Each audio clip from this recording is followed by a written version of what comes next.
Hello, আসসালামু আলাইকুম। আমি রান্না করব আজকে আখনি। এটা সিলেটেই বেশি খাই আখনি, রোজার দিনে বেশি খাই ইফতারিতে। তো আমি প্রথম একদিন ট্রাই করছিলাম আর আজকে ট্রাই করছি আখনি রান্না করব। আমি মাংস নিয়ে নিয়েছি, এটা হচ্ছে মুরগির মাংস। এখানে একটা মুরগি 2 কেজি হবে। তো আর হচ্ছে এখানে পেঁয়াজ, রসুন, আদা বাটা আর কাঁচামরিচ দিয়ে দিব, পরিমাণ মতো তেল। আমি এই তেলে পেঁয়াজ রসুনটা ভালোভাবে কষিয়ে নেব যাতে কাঁচা গন্ধটা না থাকে। মশলাটা আমার কষানো শেষ, পেঁয়াজ রসুনের কাঁচা গন্ধটাও চলে গেছে। এখন দিয়ে দেব, এখানে আছে 4টা এলাচ, 4টা লং, কিছু লবঙ্গ আর 2-3 টুকরা দারচিনি, একটা তেজপাতা, কিছুটা গোটা জিরে। তো এটা দিয়ে আমি ভালোভাবে কষিয়ে নেব। মশলা কষানো হয়ে গেছে, এবার আমার ধুয়ে রাখা মুরগির মাংস দিয়ে দেব। তো মশলার সঙ্গে কষিয়ে নিচ্ছি। মশলার সঙ্গে ভালোভাবে মিশিয়ে নিয়েছি। এবার এখানে দিয়ে দেব লবণ, জিরা গুঁড়া আর ধনিয়া গুঁড়া।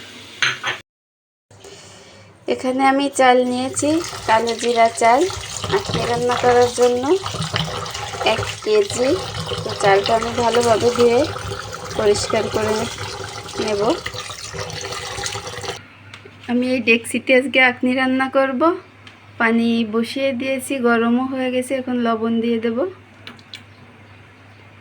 আর এখানে কিছু মশলা রেখেছি, এগুলোও দিয়ে দেব। পানিতে বলক আসছে, এবার আমি চালগুলো দিয়ে দেব।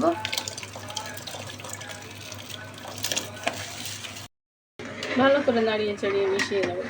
হ্যাঁ, ভালো করে নাড়িয়ে চাড়িয়ে মিশিয়ে নেব। পানি সুন্দর মতো ফুটে গেছে। এখন দিয়ে দেব আমার ভিজিয়ে রাখা ছোলা আর গাজর দিয়ে দেব।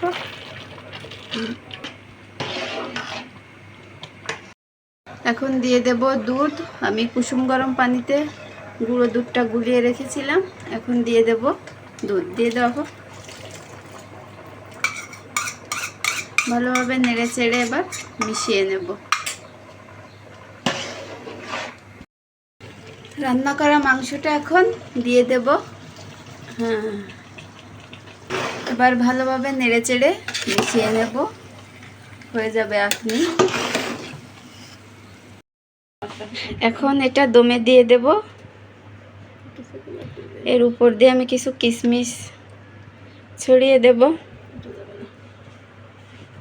আর দিয়ে দেব কিছু কাঠবাদাম কুচি করা। এখন এটা ঢেকে দমে রেখে দেব। দমে বসিয়ে দিয়েছিলাম, দেখি কি অবস্থা। কয়েকটা কাঁচামরিচের এই যে আমি পিছন কেটে রেখেছি, এভাবে দিয়ে দিলে ফ্লেভারটা সুন্দরভাবে ছড়িয়ে যায়। তো আমি কাঁচামরিচগুলো দিয়ে দেব। তো আবারও আমি ঢাকা দিয়ে দমে রেখে দেব কিছুক্ষণের জন্য। আখনিটা সুন্দর মতো হয়ে গেছে। তো আমি এখান থেকে একটু বেড়ে আমাদের খালার জন্য ইফতারি রেডি করেছি। আজকে খালারে ইফতারি দিয়ে দেব। আমার সব ইফতারি রেডি। এটা খালার জন্য ইফতারি রেডি করেছি। দেখুন আখনিটা কি সুন্দর হয়েছে, ঝরঝরে অনেক, দেখতেও অনেক সুন্দর সুন্দর একটা কালার আসছে।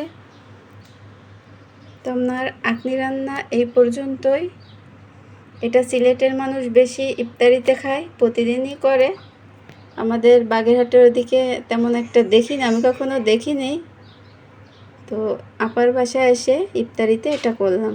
তো আমার আখনি রান্না এই পর্যন্তই। সবাই ভালো থাকবেন, সুস্থ থাকবেন। আল্লাহ হাফেজ।